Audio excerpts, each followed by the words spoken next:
ashabihi ajma'in. Asyhadu an la ilaha illallah wahdahu la syarika lah wa asyhadu anna Muhammadan abduhu wa rasuluh la nabiyya ba'dah amma ba'du. Qala Allah ta'ala fil Qur'anil Karim, a'udzu billahi minasy syaithanir rajim. Bismillahirrahmanirrahim. Ya ayyuhalladzina amanu ittaqullaha haqqa tuqatih wa la tamutunna illa wa antum muslimun. Faqala Allah ta'ala aidan fi suratil ukhra. Bismillahirrahmanirrahim. Wa'tasimu bihablillahi jami'an wa la tafarraqu wattaqullaha la'allakum tattaqun. Sadaqallahul azim. Pertama-tama puji dan syukur kita ucapkan kepada Allah Subhanahu wa taala atas limpahan rahmat, nikmat dan karunia yang selalu Allah berikan kepada kita. Alhamdulillah, perkembangan daripada nikmat Allah dalam hal kesehatan masih kita dapatkan. Dan alhamdulillah juga berkat rahmat dan nikmat Allah jualah dari waktu ke waktu, dari bulan ke bulan, rasanya sudah hampir 1 tahun pandemi COVID-19 ini, mulai kita dianjurkan untuk tidak melaksanakan sholat berjamaah di masjid dulunya, kemudian diberikan kesempatan untuk sholat di masjid, namun dengan protap, dengan prokes, protokol kesehatan, diminta kita untuk menjaga jarak. Ketika kita diminta oleh pemerintah untuk menjaga jarak, maka banyak di antara kita yang kemudian berpecah belah dalam pendapat. Ada yang khawatir solatnya tidak sah karena jarak-jarak yang begitu dibuat. Kemudian ada yang merasa yakin juga insya Allah solatnya itu sah. Namun ada juga di antara umat muslim yang kemudian mengeluarkan statement, ini namanya mazhab kesehatan, kata dia. Begitu Pak Abu ya. Tapi terlepas dari itu semua, kita sudah lalui badai itu. Kemudian pemerintah mengizinkan untuk kembali bagaimana pelaksanaan sholat berjamaah itu kembali seperti awalnya. Ketika imam mengatakan saf lurus dan dirapatkan, sudah kembali kita dengar para imam mengucapkan kata-kata itu. Namun juga diminta di antara kita untuk tetap menjaga protokol kesehatan minimal dengan memakai masker, cuci tangan. Saya lihat sekarang sebagian memakai masker, sebagian tidak. Kalau saya juga memakai masker, Pak Bu. Nah, kita berharap seperti rencana negara kita, bangsa kita, insya Allah di bulan Januari semuanya kembali normal. Anak-anak kita akan kembali untuk masuk, untuk bersekolah ke sekolah. Karena hari ini sebenarnya kalau kita ambil tadabbur, pelajaran, maka ambillah sesuatu yang positif. Dulu sebelum masa pandemi ini Pak Bu, nampak kalau ada ibu-ibu yang memakai cadar langsung mengatakan itu orangnya teroris. Kalau ada orang pakai cadar semua berhati-hati. Tetapi ketika datang pandemi ini semua orang pakai cadar Pak Bu. Betul? Tak hanya perempuan, laki-laki pun pakai cadar, cuma namanya saja disebut masker.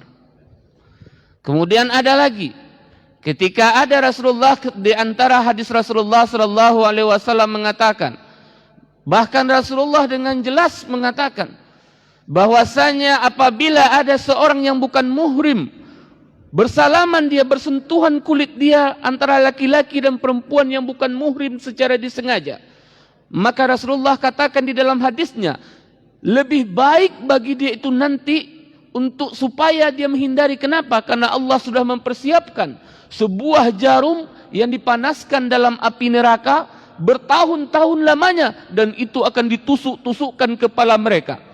Itu azab bagi orang yang tidak mau untuk mendengarkan larangan-larangan Allah. Di antaranya adalah bersentuhan, menyentuh kulit laki-laki atau perempuan yang bukan muhrim. Apa kata di antara umat muslim? Pak Ustadz, kalau tidak sahwat tidak apa-apa Pak Ustadz. Nah, ini masalahnya.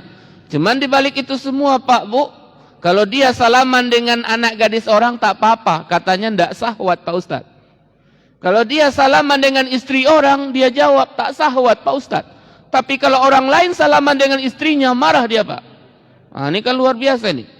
Nah, berbagai macam dalil dimunculkan, mulai dalil akli yang lain sampai dalil nakli, segala macamnya. Tetapi Allah mendatangkan sebuah wabah kecil, belum wabah besar. Wabah kecil yang Allah berikan dalam bentuk COVID-19 atau virus COVID-19 ini, yang terjadi adalah Pak Bu, jangankan laki-laki perempuan yang bersalaman, laki-laki sama laki-laki aja tak mau salaman sekarang, betul? Sekarang ada namanya salam kesehatan, tangan dikepal, beradulah tangan dengan tangan, disebut dengan salam kesehatan. Ini juga bagian sebenarnya dari Allah Subhanahu wa taala mengingatkan kita. Dan mudah-mudahan kata Allah, la'allakum tatadzakkarun, agar kalian itu memikirkan, jangan dilihat apa yang di depan, tapi lihat apa yang diinginkan oleh Allah. Ingat, siapa di antara otak manusia yang mungkin berpikir kenapa Allah menciptakan seekor babi, yang padahal seluruh umat Islam mengetahui kalau hewan yang satu ini haram. Siapa pula yang tidak tahu umat muslim ini bagaimana najisnya seekor anjing. Tetapi kenapa Allah menciptakan anjing dan babi yang konon bagi sebagian orang mengatakan gak ada manfaatnya. Manusia bisa berpikir itu tidak ada manfaatnya, tetapi Allah lebih tahu dengan apa yang diciptakan. Nah, sama dengan virus ini Pak Bu. Mudah-mudahan kita selalu berpikir positif dan kemudian tetap kita optimis, insyaallah badai cepat berlalu. Amin. Amin ya rabbal alamin. Kaum muslimin wa muslimat rahimakumullah. 4 hari sudah pilkada ini lewat, tapi nanti saya jangan dibilang ustadz pilkada pula Pak Bu ya. Saya terakhir agak kaget juga. Siapa yang ceramah tadi? Ustadz protokol kesehatan pemerintah, kata dia. Kenapa? Karena saya berceramah, materi ceramahnya waktu itu tentang protokol kesehatan. Saya disebut Ustadz COVID-19. Nah, ini kan bahaya pula nih Pak Bu. Nah, hari ini jangan dengan topik dan tema kita adalah menjalin tali silaturahim ukhuwah setelah pilkada, itu topik kita, tema kita. Jangan pula disebut saya Ustadz pilkada. Ini nanti tak enak bunyinya. Apa maksudnya yang ingin kita bahas dalam ceramah atau tausiah singkat di subuh hari ini? 4 hari sudah Pak Bu berlalu pilkada itu, dengan segala macam perkara yang muncul. Gara-gara pilkada mungkin ada tetangga yang tidak berteguran, betul? Gara-gara pilkada ini ada orang yang gak mau lagi satu masjid dengan saudaranya karena berbeda pilihan. Gara-gara pilkada semuanya saling menghujat di medsos. Cuman bapak-bapak saya tahu apa itu medsos? Media sosial Pak Bu, Facebook, YouTube, apalagi WhatsApp, saling menghina, saling memaki. Bahkan syukur di kota Dubai ini dalam pantauan kita tidak ada yang sampai berkelahi. Di daerah lain sana sampai berkelahi dan bahkan sampai ke perceraian. Gara-gara hanya pilihan yang berbeda. Namun di Dubai aman. Dan 4 hari sudah berlalu, maka hal yang harus kita lakukan hari ini adalah kita kembali menyatukan ukhuwah Islamiyah kita. Tidak ada yang perlu kita perdebatkan. Tidak ada yang perlu membuat kita pecah belah. Kenapa? Karena Allah dalam Al-Quran sudah mengingatkan kita. Sebagai seorang yang beriman dan bertakwa kepada Allah, maka wajib kita mengimani Al-Quran ini. Allah sudah mengingatkan kita dan kita harus mengimani bunyi kalimat Allah ini. Kata Allah, wala tafarraku, jangan berpecah belah. Dimulai dengan kata wa'tasimu bihablillahi jami'au wala tafarraku. Hei sekalian umat Islam, janganlah engkau berpecah belah, jalin persaudaraan. Jangan hanya karena urusan dunia engkau berpecah belah. Dalam urusan khilafiyah engkau berpecah belah, tidak. Maka Allah sudah mewanti-wanti kita Pak Bu untuk selalu menjalin ukhuwah Islamiyah kita. Dan kemudian dalam sebuah riwayat yang lain juga disebutkan, suatu hari Rasulullah SAW duduk sendiri, bermenung, berkaca-kaca mata beliau. Kemudian datanglah sahabat beliau Abu Bakar As-Siddiq. Abu Bakar bertanya, ya Nabiullah, wahai Nabi Allah, apa yang membuat engkau kelihatan murung dan sedih sampai mata engkau itu berkaca-kaca? Apa kata Rasulullah? Wahai sahabatku Abu Bakar As-Siddiq, sesungguhnya aku sedang merenungkan nasib umatku berpuluh-puluh tahun, beribu-ribu tahun pasca keberadaanku ini, kata Rasulullah. Apa yang engkau pikirkan? Tidak harusnya engkau memikirkan ya Rasulullah, karena sesungguhnya di saat hari ini, kata Abu Bakar, umatmu yang sedikit saja tidak ada satupun bala tentara manusia musuh-musuh Allah yang bisa menghancurkan umatmu. Apa yang engkau resahkan? Apalagi besok, 10 tahun, 100 tahun, 1000 tahun, 1 abad kemudian, sesudahnya umatmu ini akan banyak. Langsung Rasulullah jawab, betul wahai sahabatku, nanti umatku itu akan banyak, akan tetapi mereka ibaratkan buih-buih yang ada di lautan. Mereka banyak tetapi mereka terombang-ambing. Mereka banyak tetapi mereka terpecah belah. Mereka tidak bisa bersatu dan mereka tidak mempunyai kekuatan. Kemudian berabad-abad tahun kemudian meletuslah perang salib Pak Bu. Perang antara kaum salib dengan kaum muslim. Kenapa disebut perang salib? Karena waktu itu di antara namanya disebut perang salib adalah seluruh pasukan-pasukan musuh-musuh Islam memakai salib dan tanda logo salib. Salah satu penyebab namanya. Nah, di saat itu kaum muslimin wa muslimat rahimakumullah,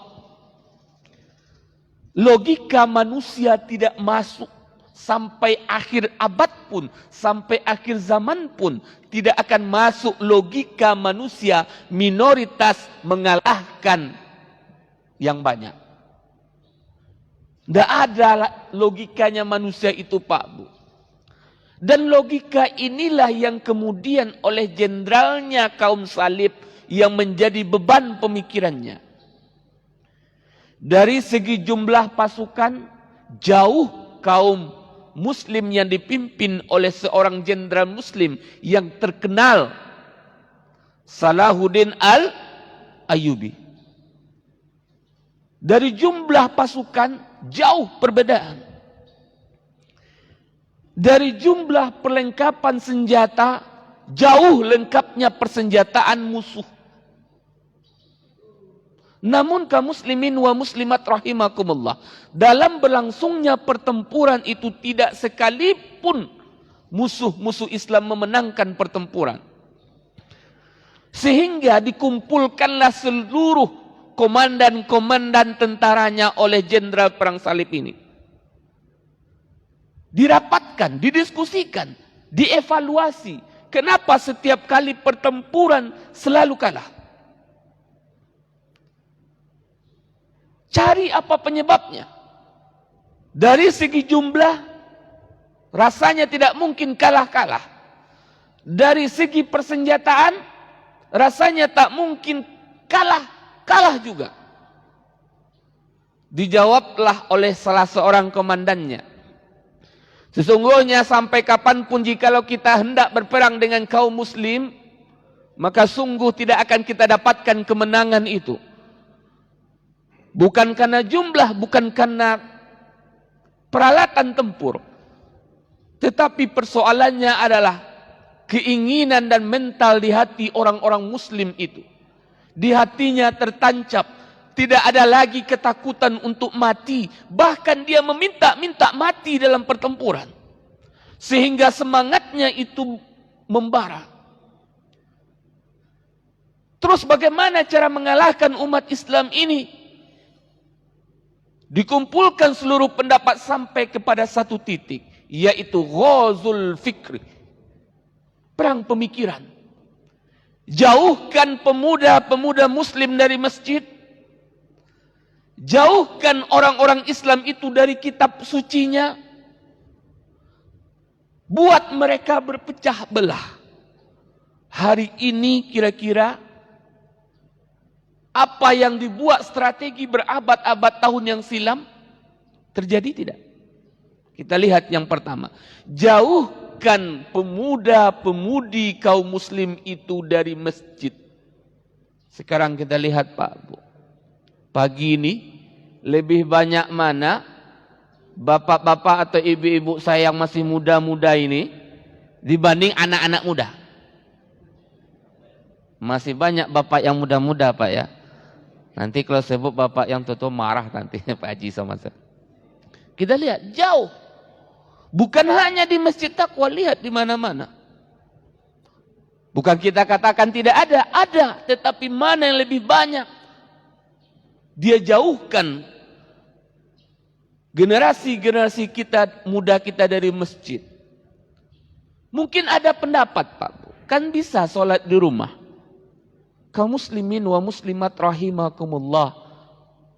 Banyak cara setan menjerumuskan seseorang dengan sholat di masjid. Kenapa Rasulullah menganjurkan sholat di masjid? Dikarenakan ketika seseorang pergi ke masjid Pak Bu, maka sesungguhnya semua konsep Islam itu berkumpul dalam masjid ini. Kenapa begitu banyak pahala orang sholat di masjid? Seluruh konsep-konsep Islam itu berkumpul dalam masjid ini dalam sebuah ibadah. Ambillah contoh dalam sholat. Orang yang pergi ke masjid, maka an-nazafatul minal imannya pasti masuk. Apa itu an-nazafatul minal iman? Kebersihan sebagian dari iman itu masuk.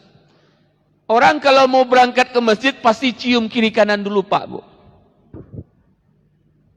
Kenapa? Takut nanti kalau di masjid bau orang menghindar, betul?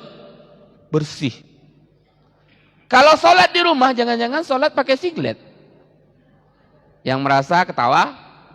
Jangan-jangan di rumah sholatnya pakai baju kaos biasa. Kain pun compang-camping, yang penting lengket, tertutup aurat katanya. Tapi kalau pergi sholat ke masjid, kain dirapikan. Dicium dulu, ini kain dah 1 minggu, 2 minggu udah. Belum dicuci. Baju, dicari baju yang cantik, koko, bersih. Kalaupun tak koko, baju kaos bersih, pakai peci, gagah. Kalau di rumah ada kayak gini, saya ragu Pak Bu. Jangan saya bilang tadi pakai singlet sholat, betul? Nah, satu keuntungan, bersih.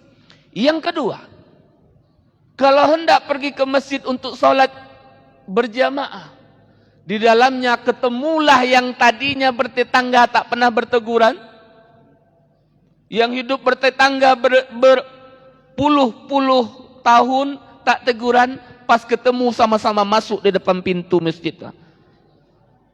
Secara tak sengaja, yang dahulunya tidak berteguran ketika dalam masjid, apalagi pas sholat. Assalamualaikum warahmatullah. Nampak. Ini tetanggaku. Tidak mungkin lari. Salam belum satu lagi. Betul? Assalamualaikum warahmatullah. Nak pergi kabur belakang jamaah banyak. Terpaksalah duduk. Apa kata Haji Mumin?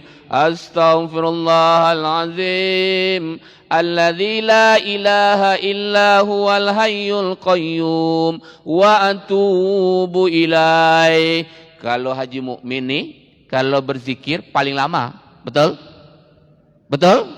Lama kali. Nak pergi keluar tak bisa. Ngucap juga terus. Astaghfirullahalazim. Ingat, kalimat yang paling dibenci oleh iblis adalah kalimat istighfar. Paling dibenci. Sehingga ketika itu diucapkan juga, didengar juga imam membacakan itu, hilang kebencian. Tambah lagi, setelah berdoa, bersalaman. Masuk hadis yang lain. Apabila bersalaman seorang muslim dengan muslim yang lain, bukan muslim dengan muslimah ya. Kita pertegas hadisnya. Apabila bersalaman seorang muslim dengan muslim yang lain dengan berjabat tangan, selama berjabatan tangan itu belum lepas, saat itu akan berguguran dosanya ke permukaan bumi Allah. Hilang, muncul persaudaraan itu kembali. Kenapa? Karena salat. Ukhuwah Islamiyah itu muncul karena salat. Banyak manfaat-manfaatnya ini. Makanya jauhkan pemuda-pemudi muslim itu dari masjid atau rumah Allah. Yang kedua, jauhkan umat muslim itu dari Al-Quran ataupun kitab sucinya. Kita boleh jujur ini, lebih banyakan mana kita memegang handphone daripada Al-Quran? Handphone tahu? Bangun pagi atau tidur siang, bangun tidur siang, nengok handphone atau nengok Al-Quran? Jujur. Yang kata bapak-bapak saya, tidak pernah saya nengok handphone Ustaz. Kenapa? Karena saya nggak punya handphone. Alhamdulillah. Ini yang bapak-bapak saya yang muda-muda nih, handphone. Baru bangun, bukan doa yang diucapkan, bukan doa, langsung pegang handphone. Kalah Al-Quran, jauh. Awal-awal beli handphone tuh niatnya bagus Pak Bu.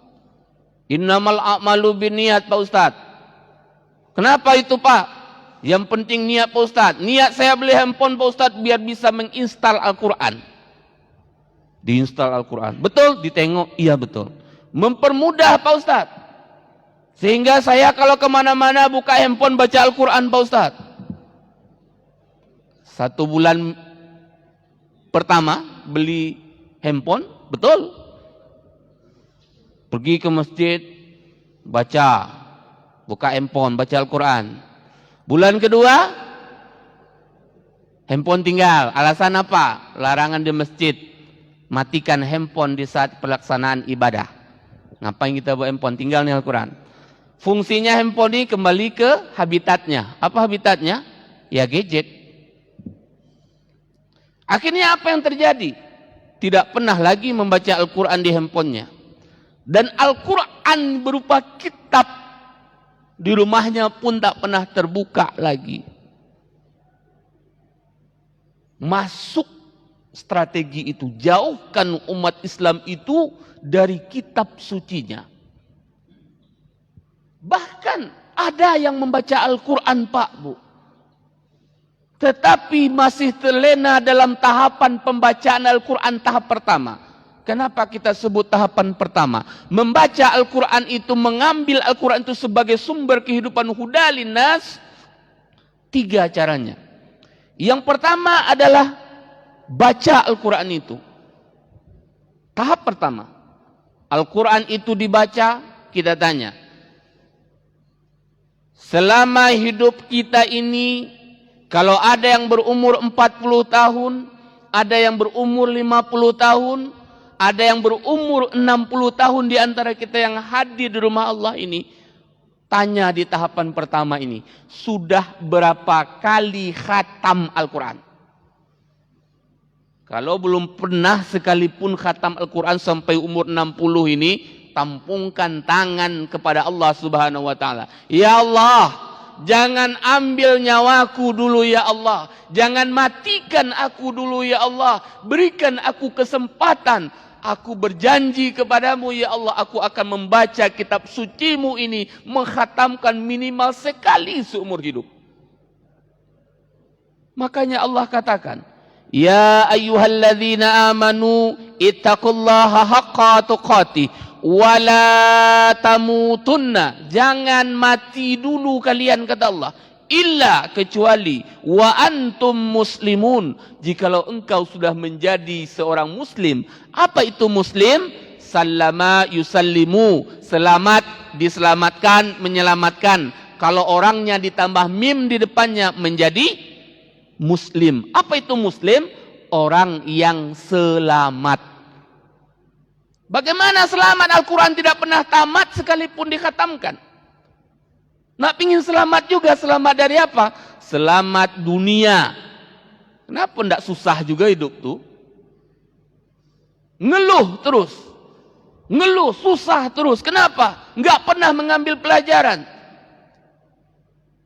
Gimana Allah mau membantu kita?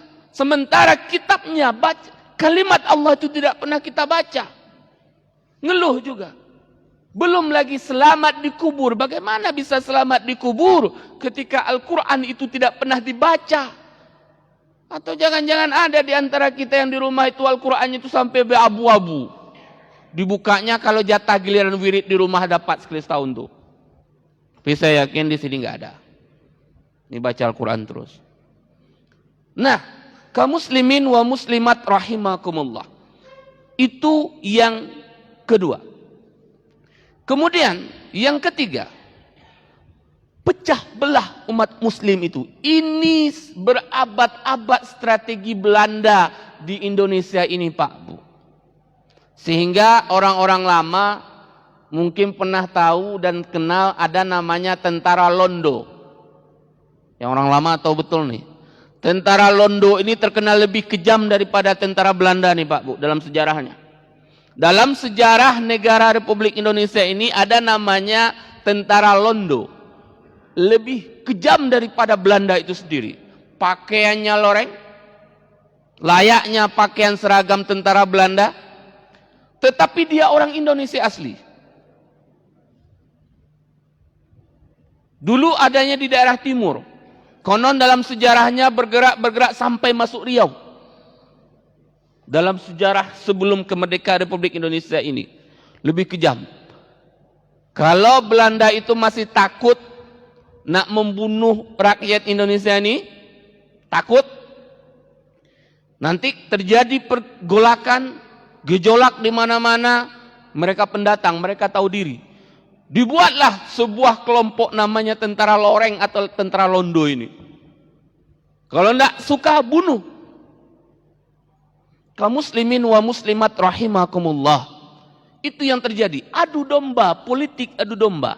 Makanya orang-orang tua kita Pak Bu, kalau ada hidup bertetangga, ada tetangga hobinya itu mengadu domba orang. Gimana orang nak berantem juga, pasti digelar tuh Belando tuh katanya. Pasti tuh. Kenapa? Karena politik adu domba itu adalah politik yang dalam sejarah kemerdekaan Republik Indonesia itu hobinya mengadu domba. Dan politik itu sebenarnya sudah terjadi berabad-abad tahun yang silam. Nah, kondisi itu yang hari ini Pak Bu, yang menjadi persoalan bangsa dan negara ini. Semua dipolitikkan. Masalah ekonomi dipolitikkan, masalah ibadah dipolitikkan, segala dipolitikkan. Sehingga di antara masyarakat kita yang enggak paham, yang pendidikannya itu rendah, memakan bulat-bulat, diasut, dikompori, akhirnya terjadi juga. Kenapa? Karena ilmu itu tidak ada, ilmu itu sedikit. Kenapa ilmu itu sedikit? Karena tempat mengambil dan menuntut ilmu itu nak diharapkan di sekolah. Mana ada orang tua pergi sekolah? Ada orang tua pergi sekolah Pak Bu? Tak ada. Satu-satunya tempat belajar bagi para generasi orang tua kita adalah di masjid ataupun di musola. Ataupun di tempat perwiritan. Nah, bagaimana mereka bisa mendapatkan ilmu? Sementara sholat aja tidak ke masjid. Sementara sholat aja tidak pernah. Tidak mungkin dia ingin menuntut ilmu ke masjid. Sholatnya di rumah, setelah sholat di rumah pergi ke masjid, nggak mungkin.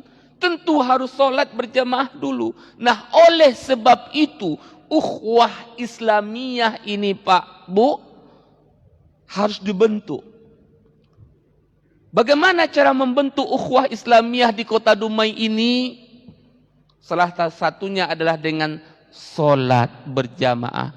Kenapa sholat berjamaah? Karena makna sholat itu sholat, shod, lam, ta, marbutoh. Sholat. Asal katanya juga sillah. Apa itu sillah? Hubungan. Makanya ada pendapat yang mengatakan makna sholat dengan silaturrahim itu, dengan silaturrahim, silahnya itu sama Pak Bu. Kenapa sama? Sama-sama dimaknai hubungan. Orang yang sholat Pak Bu, berarti dia sedang melakukan hubungan dengan sang penciptanya. Kalau orang sholat, mulai dia katakan Allahu Akbar, dia sudah mulai menjalin hubungan dengan kholiknya, dengan Allah Subhanahu wa ta'ala. Tidak ada lagi mau orang bilang di samping dah sholat Pak, nggak akan dijawab. Karena dia sudah menjalin hubungan. Ketika dia ada menyampaikan dalam bacaan sholatnya, inna sholati wa nusuki wa mahyaya wa mamati lillahi rabbil alamin. Ketika kalimat itu sudah terlafazkan di mulutnya dalam solat, itulah yang terjadi pada sejarah atau riwayatnya ada seorang sahabat yang kena panah dalam pertempuran. Dicabut tak bisa, menjerit. Dipatahkan sudah patah, tak bisa dikeluarkan. Waktu itu belum ada zaman operasi. Bagaimana cara mengeluarkan anak panah ini? Apa kata sahabat yang kena panah ini? Cabut nanti ketika aku sedang melaksanakan sholat. Benar. Allahu Akbar. Ketika dalam sholat dicabut, tidak terasa sedikit pun bagi dia bagaimana anak panah itu tercabut. Kenapa? Karena ketika dia sudah mulai takbir dalam sholatnya, maka saat itu dia hanya menjalin satu komunikasi saja, yaitu komunikasi antara dirinya dengan sang penciptanya. Dia nggak peduli lagi. Matilah. Begitu hebatnya solat dengan makna hubungan ini. Kaum muslimin wa muslimat rahimakumullah. Terakhir, bagaimana cara membentuk ukhuwah Islamiyah ini? Apa syarat-syaratnya? Ada 3 syarat Pak Bu. Yang pertama adalah ta'aruf. Kalau pingin kita bersatu, kalau kita pingin untuk tidak bercerai-berai, kalau kita pingin menyatakan kita bersaudara orang yang menjalin silaturahim, maka yang pertama langkahnya adalah ta'aruf. Apa itu ta'aruf? Saling kenal mengenal. Bagaimana mungkin kita bisa menjalin persaudaraan kalau kita nggak saling kenal? Kita kenal sama orang, makanya ada kalimat orang-orang tua kita, tak kenal makanya tak sayang, tak sayang makanya tak cinta. Bagaimana kita bisa menjalin ukhuwah? Kita nggak kenal sama orang. Makanya untuk pergi ke masjid, persoalan pergi ke masjid itu bukan hanya persoalan sholat Pak Bu. Tetapi di antara tujuannya adalah menjalin ta'aruf, silaturahim ukhuwah yang terbentuk nanti. Kalau ada orang berangkat dari rumah ke masjid nak sholat, Allahu Akbar, dia selesai sholat, Assalamualaikum warahmatullah, Assalamualaikum warahmatullah, blur kemana-mana. Nggak pernah negur orang, nggak pernah negur jamaah. Takkan terbentuk ta'aruf itu saling kenal. Yang terjadi adalah perpecah belahan. Apa kata orang nih? Bertahun-tahun dia sholat di sini, berjamaah dengan kami, tak pernah negur siapapun di sini. Kenapa? Karena tidak pernah ta'aruf. Padahal ternyata Pak Bu, kenapa dia langsung habis sholat pergi? Karena mungkin dia harus membutuhkan, dia harus mencukupi kebutuhannya, dia harus pergi ke pasar berjualan. Kenapa itu jadi fitnah? Karena orang tak tahu. Kenapa orang tak tahu? Karena ta'arufnya itu tidak ada. Oleh sebab itu, Langkah pertama agar ukhuwah itu tercipta adalah bagaimana di antara muslim itu harus saling mengenal terlebih dahulu. Saya dimanapun ketemu dengan orang tua saya, Pak Haji Jali itu, ya pasti akan saling negur. Kenapa? Karena kami sering temu. Tapi kalau kita nggak kenal, ketemu di Pekanbaru, Pak, Bu, paling mikir, rasa-rasa ingatnya. Karena nggak kenal. Ataupun ada yang negur, Pak Ustadz, dapat pula ustadznya agak sombong sedikit. Siapa ya? Oh, sombong kali. Kenapa? Tidak pernah saling kenal. Langkah yang kedua, kita singkat saja. Yang kedua adalah setelah ta'aruf, tafahum. Apa itu tafahum? Agar ukhuwah itu terbentuk, Pak Bu, tafahum. Apa itu tafahum? Saling memahami. Jangan awak aja yang merasa benar. Orang semua salah. Jangan pernah mencap kita aja yang bakal masuk surga, orang masuk neraka. Jangan hanya mengatakan ibadah kita yang paling benar, ibadah orang salah. Jangan. Tafahum, saling memahami. Ini kan yang ada itu sesat dia tuh. Ini mudah-mudahan saya sampaikan satu cerita yang benar-benar terjadi nih Pak Bu. Mudah nggak terjadilah di sini. Karena ilmu itu juga Pak Bu. Ada di satu tempat di rumah ini. Suatu hari sore-sore hari datanglah seorang bapak-bapak menghadap saya. Pak Ustadz, ya Pak, di musola kita ini Pak Ustadz sudah nggak beres lagi. Kenapa nggak beres Pak? Sudah sesat ajarannya Pak Ustadz. Mak, ada sesat pula. Kenapa itu? Pak Ustadz, sholat subuh Pak Ustadz 3 rakaat. Iya pula sholat subuh 3 rakaat. Tapi saya sudah tahu nih arahnya kemana nih Pak Bu. Saya tanya, kapan pelaksanaan sholat subuh 3 rakaat tuh? Hari Jumat pagi Pak Ustadz. Nah, kita udah ketawa-ketawa aja nih Pak Bu. Kok bisa 3 rakaat Pak? Lupa tak? Enggak Pak Ustadz. Kalau bilang lupa tak sujud sahwi dia Pak Ustadz. Memang 3 Pak Ustadz. Rupanya yang dimaksud itu apa Pak Bu? Sujud tilawah atau sujud sejadah. Dibilangnya 3 rakaat.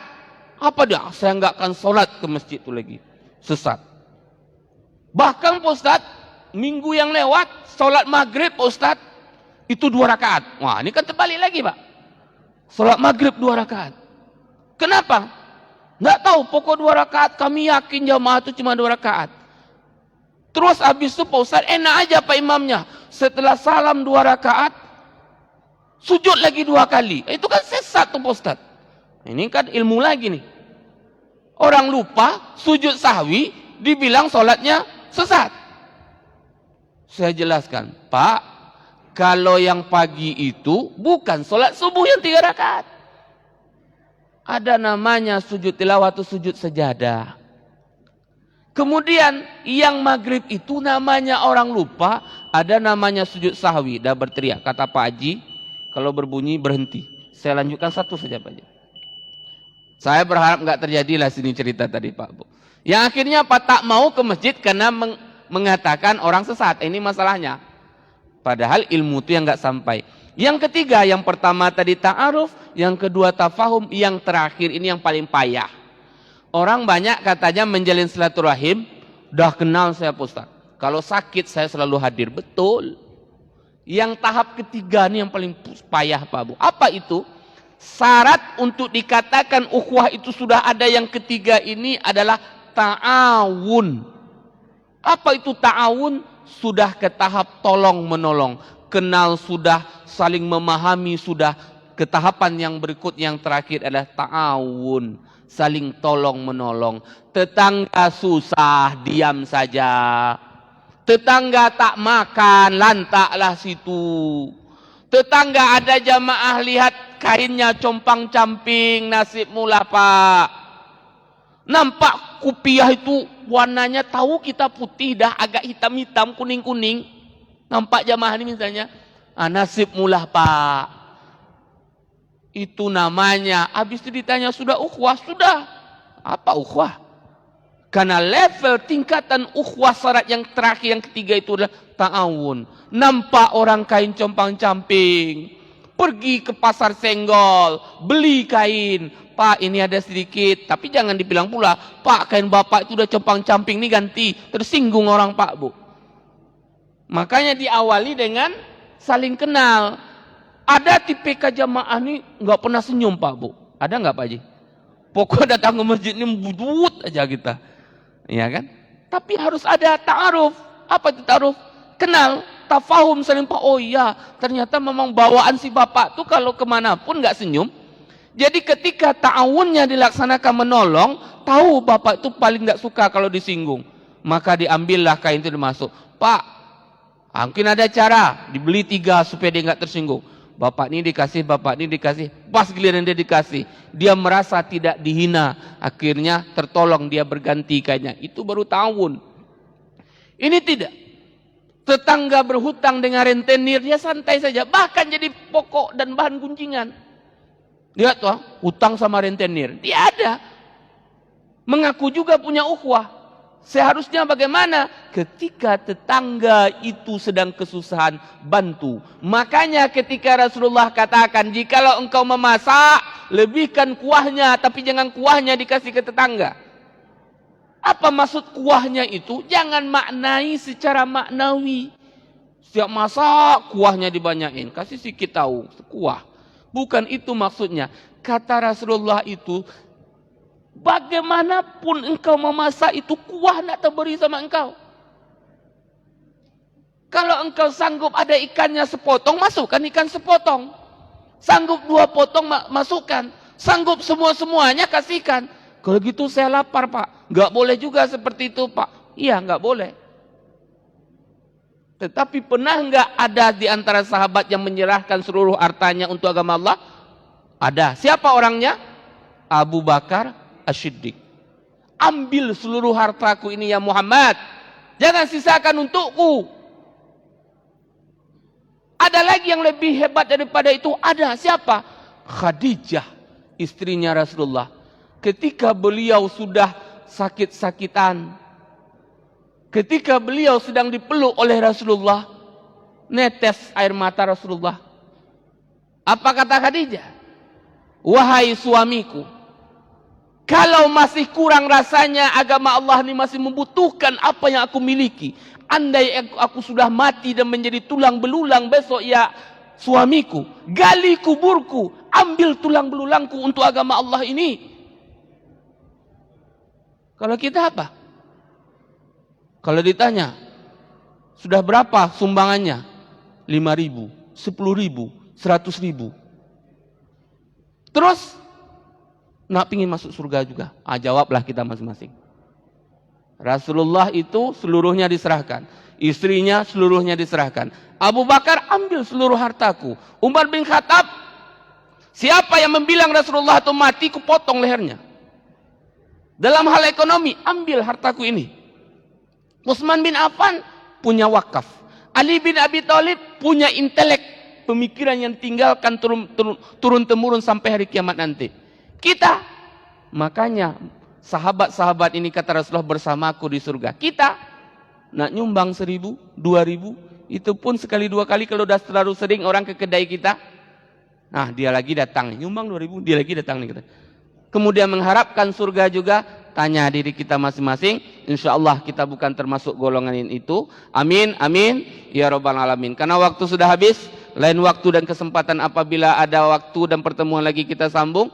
Terima kasih atas segala perhatian. Mohon maaf atas segala kekurangan. Usikum wa iyaya sibitaqwallah. Wassalamualaikum warahmatullahi wabarakatuh.